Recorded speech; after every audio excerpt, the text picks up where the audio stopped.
Hello दोस्तों, स्वागत है आपका लीगल गुरु में। दोस्तों, पिछले वीडियो में आपको बताया था कि आपको मिला चेक बाउंस हो जाता है तो आपको क्या करना है। उसका लिंक ऊपर दिया जा रहा है।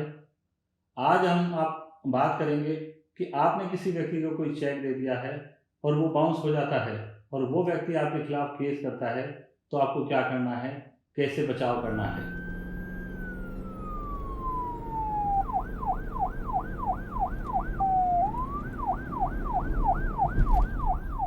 दोस्तों, हर व्यक्ति को जीवन में कभी ना कभी आर्थिक तंगी का सामना करना पड़ता है और इसके लिए वह कर्ज लेता है। जब कर्ज लेता है तो जो व्यक्ति कर्ज देता है बतौर सिक्योरिटी खाली चेक प्राप्त करता है, उसके बाद ही कर्ज देता है। लेकिन किसी ना किसी कारण से आप लोन नहीं दे पाते हैं या कुछ राशि देने से बकाया रह जाती है या कोई ब्याज का डिस्प्यूट हो जाता है, तो जो कर्ज देता है वह आपके खाली चेकों का दुरुपयोग करता है, उसमें कई गुना राशि भरकर बैंक में लगा देता है और आपके खिलाफ धारा 138 एनआई एक्ट के तहत कोर्ट में केस कर देता है।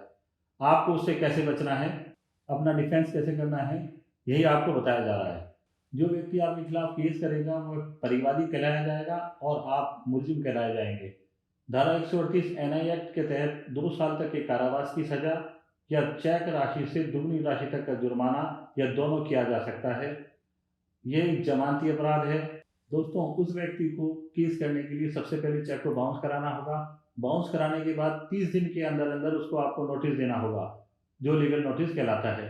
जैसे ही आपको लीगल नोटिस मिले तुरंत आप उसका जवाब दें, क्योंकि अगर आपने जवाब नहीं दिया तो ये माना जाएगा कि आपने उसकी जो नोटिस में बातें लिखी है उसको आपने मान लिया है। दोस्तों, जिस तरह से किसी बीमारी का पता चलते ही उसका इलाज संभव होता है, इसी तरह से इस केस में भी जैसे ही नोटिस आता है आप तुरंत जवाब दे दें। अगर आपने जवाब दे दिया तो आप इसके केस पर काबू पा सकते हैं। नोटिस में आपको नोटिस के जवाब में आपको क्या क्या लिखना होगा।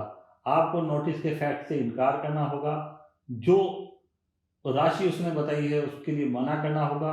आपको जो वास्तविक राशि आपने कर्ज ली थी और जो राशि बकाया है उसके बारे में बताएं और उससे कहें कि आप बाकी की जो राशि है वह देने के लिए तैयार हैं। आपके जो भी चेक उसके पास सिक्योरिटी पे खाली दिए गए थे वो आपको लौटा देना। और आप ये भी कहें कि उसने आपके चेकों का दुरुपयोग किया है, आपके खाली चेक भरकर बैंक में लगाकर अपराध किया है। इसके लिए आप अलग से कानूनी कार्रवाई करने हेतु स्वतंत्र हैं। दोस्तों, या तो वो आपके जवाब के बाद आपसे मिलकर मामले को निपटा लेगा, बाकी के पैसे लेकर आपके चेक आपको लौटा देगा।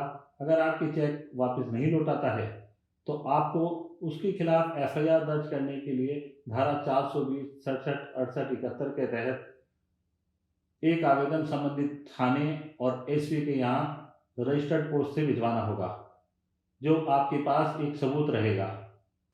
दोस्तों, वो व्यक्ति आपके खिलाफ कोर्ट में जाता है और कोर्ट में केस लगा देता है, तो कोर्ट से आपके पास समन आएगा।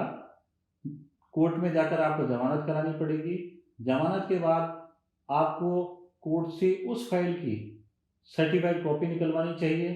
कॉपी निकलवाने के बाद आप देखिए कि उसने धारा 138 के तहत दिए गए जो प्रोविजन है उनकी पालना करके केस किया है, यानी कि निश्चित समय में नोटिस दिया है, निश्चित समय में कोर्ट में परिवाद पेश किया है। अगर ऐसा उसने नहीं किया है तो आप कोर्ट में प्रार्थना पत्र पेश करके उसके केस को खारिज करा सकते हैं। आपको ये भी देखना है कि उसने जो चेक का केस पेश किया है वो निश्चित क्षेत्राधिकार की कोर्ट में पेश किया है या नहीं। अगर उसने नहीं किया है तो आप क्षेत्राधिकार के आधार पर भी उसके केस को खारिज करा सकते हैं। धारा 139 एनआई एक्ट के तहत प्रिजम्पशन आपके खिलाफ है। जब तक आप इस उपधारणा को मजबूत साक्ष्य से ब्रेक नहीं करते तब तक ये माना जाएगा कि चेक आपके द्वारा दिया गया है। दोस्तों, आपकी जमानत के बाद परिवादी अपनी साक्ष्य कोर्ट में पेश करेगा। ये बहुत ही महत्वपूर्ण समय होता है। उस समय आपके अधिवक्ता उसे जिरह करेंगे और इस जिरह से ही आप अपना डिफेंस साबित कर सकेंगे। जिरह में आपको जिस व्यक्ति ने आपको लोन दिया है या कर्ज दिया है उसकी फाइनेंशियल स्थिति, उसके इनकम टैक्स रिटर्न के कागजात, उसका लेखा जोखा, बैंक का स्टेटमेंट और उसने जो चेक में राशि भरी है, खाली चेक का दुरुपयोग किया है, उसके संबंध में आप सवाल पूछेंगे कि चेक में जो हस्ताक्षर हैं और बाकी वाला जो भरी गई है उनमें फ़र्क है। इसके अलावा आपने जो जवाब नोटिस दिया था उसके बारे में भी आप सवाल करेंगे, क्योंकि ज़्यादातर परिवादी आपके जवाब का हवाला अपने परिवाद में और बयानों में नहीं बताता है।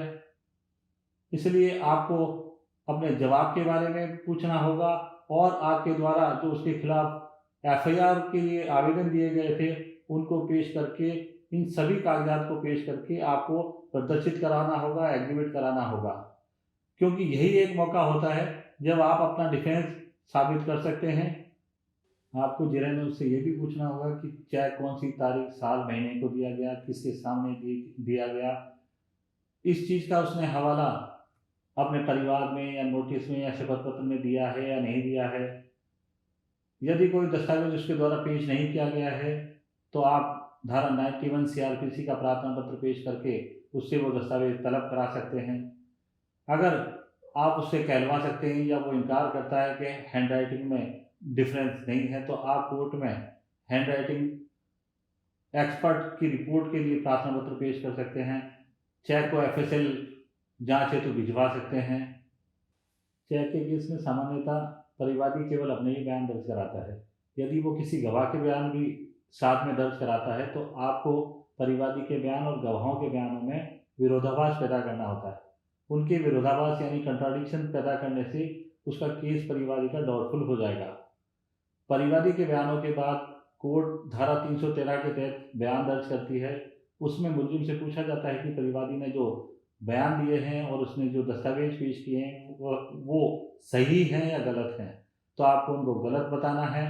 और कोर्ट पूछती है कि आपको वो बचाव में कोई साक्ष्य पेश करनी है तो आपको हाँ कहना है, और कुछ कहना है में आपको अपनी सही बात, अपना डिफेंस है उसको लिखवाना है। डिफेंस में मुलजिम को अपने खुद के बयान कराने चाहिए। इसके लिए उसे धारा 315 सीआरपीसी के तहत कोर्ट में एक प्रार्थना पत्र पेश करके मुलजिम को बतौर गवाह पेश करने की अनुमति लेनी होगी। कोर्ट इसकी अनुमति दे देता है। यह बयान शपथ पत्र बयान होता है। जिस तरह से परिवादी ने बयान दिए थे उसी तरीके से मुलजिम के बयान होते हैं और मुलजिम से भी परिवादी के वकील को जिरह करने का मौका मिलता है।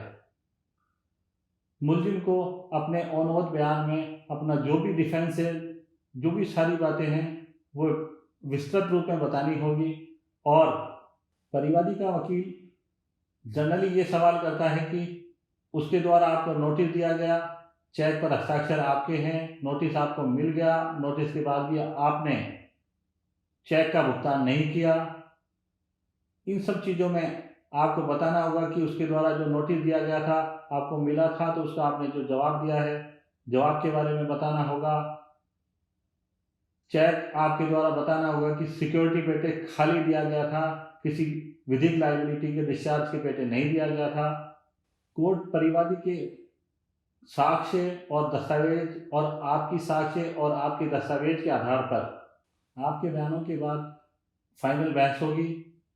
आपके द्वारा यदि यह साबित कर दिया जाता है कि उसके द्वारा जो परिवाद पेश किया गया है वह कानूनी प्रावधानों के अनुरूप पेश नहीं किया गया है, क्षेत्राधिकार के बाहर पेश किया गया है, तथा आप अपने दस्तावेज और साक्ष्य से ये साबित कर देते हैं कि आपके द्वारा दिया गया चेक विधिक लायबिलिटी को डिस्चार्ज करने के पेटे नहीं था और आपके द्वारा बतौर सिक्योरिटी पेटे चेक दिया गया था जिसका उसने दुरुपयोग किया है, परिवादी ने आपके खिलाफ झूठा केस किया है, तो कोर्ट आपको बरी कर देगा।